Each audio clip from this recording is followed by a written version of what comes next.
We're here today with Steve Luongo, drummer for the John Entwistle Band, and we're talking about the new John Entwistle's Rarities Oxhumed Volume 2, which is out now. Steve, how you doing, man? I'm good. Thank you so much for joining me today. I appreciate it. Oh, it's my pleasure. I'm happy to be here. Well, Steve, we're talking about John Entwistle's Rarities Oxhumed Volume 2. Can you tell the listeners a bit about it? What are we in for? Well, you're in for bass and drums and some other guys. That's how John described the band when he was asked what the John Entwistle Band sounded like. What you're in for some alternate mixes and alternate versions of studio tracks that we recorded back in the 90s, and you're in for a big heaping helping of live tracks from our years of touring on the road. And I assembled this collection with the fans in mind. We would have liked to have played for everybody. Not everybody got to see the band, so I'm hoping that this is a great cross-section of what we did for fans of John Entwistle and the music that we played. So, Steve, how did you go about putting these collections together? Was this all material that John left behind or that you had, or where did this all come from? Well, it's all from an archive that obviously John left behind, but I was the musical director of the band. I was the producer, along with John, of the studio recordings. So I had all the material, and I've had it. I've always kind of been the keeper of the archive, and we recorded every night that we played. We had a multi-track rig out with us, and our front of house engineer, Joe Berger, was an excellent engineer as well as being a sound man. And he recorded virtually every show we ever played, which made going through the archive somewhat tedious. There's a lot of material, and but it was a labor of love, and it's something that I wanted to take my time in doing Volume 2, so I wanted it to be as good or better than Volume 1, and I think we achieved that. Yeah, I imagine it must have been tough to decide what to add, what not to add. I mean, there's stuff on here for fans of The Who and then fans of John's solo stuff and, great bass players, obviously, so there's a little of everything on here. Well, yeah, thanks. And I'll tell you what, the process was interesting because what I did, having, let's just call it 100 recordings, there were certainly more than that, but what I would do is I would take the mixes and put them up in my studio and record the entire show, which was anywhere from, depending where we were playing, an hour and 15 to an hour and 45 minutes set, and they actually got longer towards the end of the tour because we put in more material. So what I would do is I would digitize a whole set, an hour and 45 minutes, and then I would be able to look at the waveform that comes up and see where the song started and ended, and actually catalog that show. Did we do 5:15? Did we do, whatever? And then once I had done that for 100 shows, I was able to sort out the tracks that I would have liked to have used. Now, the interesting challenge in that is there are no fixes on this. There's no overdubs. Everything that you hear on the live tracks is exactly the way we played it, good, bad, or indifferent. It's an actual representation of the band. There's no tuning or any of that kind of stuff. So my biggest challenge was finding the best tracks. If I had, let's say 60 versions of Love is a Heart Attack or Long Live Rock, I would listen to, I'd have to listen to several versions to see which one sounded the best and then which one had the best performance, because you could listen to a song for 5 minutes, have it sounding great, and then all of a sudden get to the end and somebody breaks a string or something falls over. And so that was the toughest part. The toughest part was listening to so many versions of the same song and trying to figure out which one, ticked the most boxes. It took a long time, but I think we did okay. So then I got to ask, is there more out there? I mean, are you up to the task of maybe doing a Volume 3 if there was enough out there? Well, there is enough out there. And when I did Volume 1, I knew I was going to do volume 2 because I had made the deal for a 2-volume set. And in doing volume 2, I looked at what was left for a possible third volume or some sort of another release. There's plenty there. The only thing about it is finding material that's unique from what I've already used. We didn't, our playlist was about maybe 30 or 40 songs over the years, and I used a lot of that stuff. I used maybe a quarter of it, but it's finding the right takes, and then there are other things that I wanted to do. There was, unlike John's other musical situations, this one was very loose and kind of let's just have some fun, and there was a lot of banter back and forth on stage between John and I, or between John and the audience. And I wanted to, because no one ever hears John talk, and I wanted to edit some of those things together into some sort of a track. So that could be in the future. It's there's some really funny stuff on there. He was very clever and really quick-witted. Yeah, it is interesting. I know you and John were friends for a long time, and when he was in The Who, he was sort of like the quiet one compared to the other guys who had the big personalities. So was he like that off stage as well, or was he kind of different maybe when you guys were together? No, well, we had a completely different, everything was different for us. I mean, it was more like two kids in a band than it was like a, juggernaut of expectations. We were able to be a lot looser. We fooled around on stage. We fooled around off stage. We had a lot of fun. John we'd come back from a show, and the first thing he'd do is head into the hotel bar and start holding court with the fans. He loved telling stories. He loved interfacing with people. He was incredibly funny, incredibly witty, and incredibly generous. So that's a side of him that a lot of people didn't get to see because he was so stoic. He was the quiet one, or, the ox, on stage with The Who, but with us, and that's not to take anything away from that persona, but we were more like, we didn't have years of things to live up to. We just started a band and played what we wanted to play the way we wanted to play it. And it became, I think you would probably guess that maybe the other guys in the band would be intimidated because here you are on stage with an icon, but it wasn't like that at all. I mean, John, it was all very natural. Nobody went out of their way to create or dispel any kind of persona. It was just John, the bass player, and Steve, the drummer, and the guitar player and the keyboard player. And it was just guys having fun in a rock band the way it was when we all started out as kids. So probably a lot different than what people saw from other musical situations of his. Well, Steve, can you talk a bit about your musical journey? I mean, as a drummer, you were using electronic drums and synthesizers and stuff as far back as, the early 70s. And not a lot of people were experimenting with that kind of stuff back then. Well, that's true. And I was very fortunate. I've been in a band my whole life. I never worked at the post office. I never worked at the dress shop. I've been in a band my whole life. And my thing, if I have a thing, it was always to push the envelope and do something that hasn't been done before, to try to be original and be groundbreaking in whatever area I could. It was, I loved buying gear.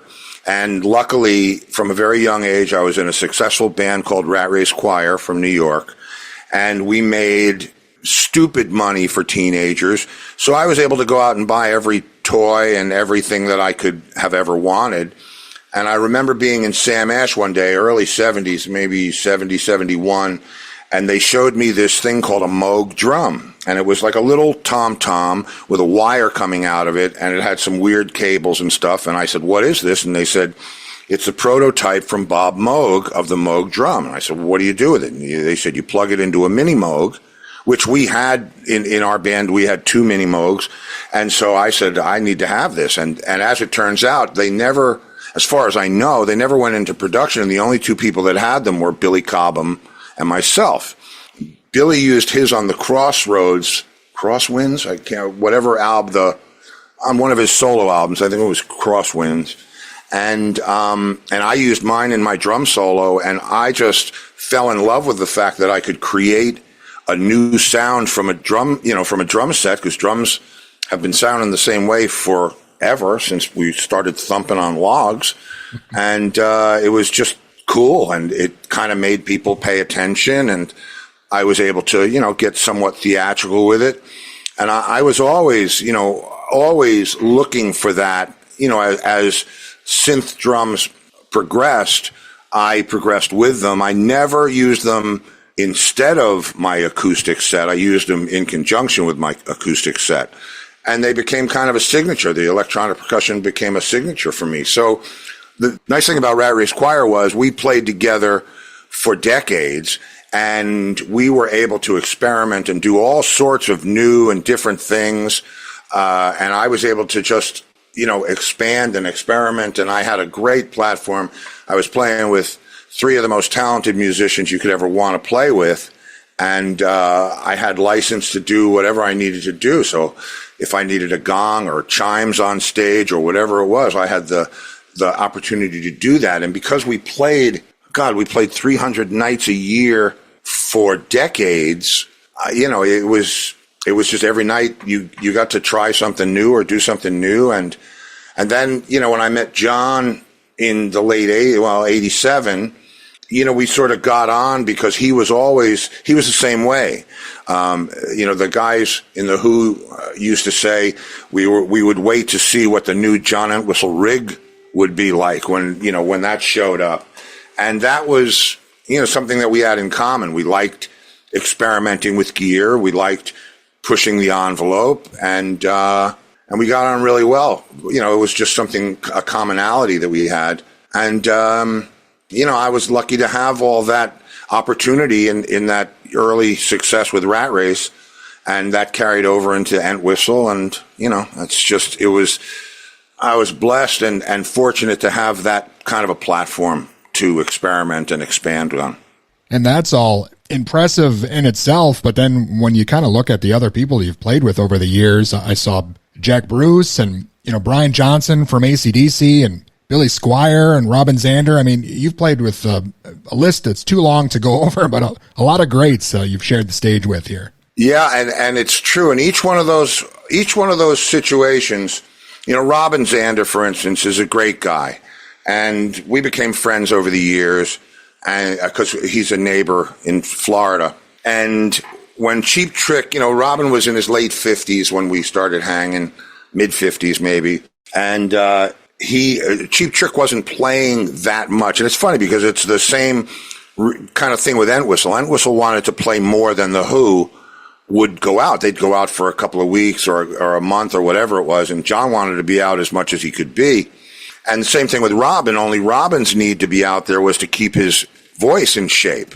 So he rang me up and said, let's put a band together and do all our favorite stuff and just have some fun and go out and play. Well, so I'm all about that. So we partnered up, and I brought in a couple of guys that I had been playing with for years, Mark Hitt and Larry Hobbs, and we formed the Robin Zander Band. And the thing with Brian Johnson and Cliff Williams, who was the bass player in AC/DC at the time, Cliff was also a neighbor down here, and I put together a fundraiser, hurricane relief show at Germain Arena. I called all my friends, Eddie Money and Buck Dharma, and said, look, we're doing this show, and I'll put the backing band together, which I did. And Mark Farner was there, and I rang up Cliff.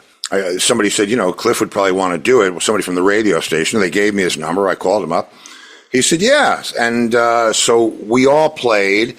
And after that show, when you're a lifer in the music business, there's not a lot of, I guess it's kind of like being in the mob with a little less violence, a little less. You have to hang out with your own kind because they speak the language and they understand it. And it's the same thing with Cliff and I. So we became friends, and we'd go to the pub together, or we'd do this and that.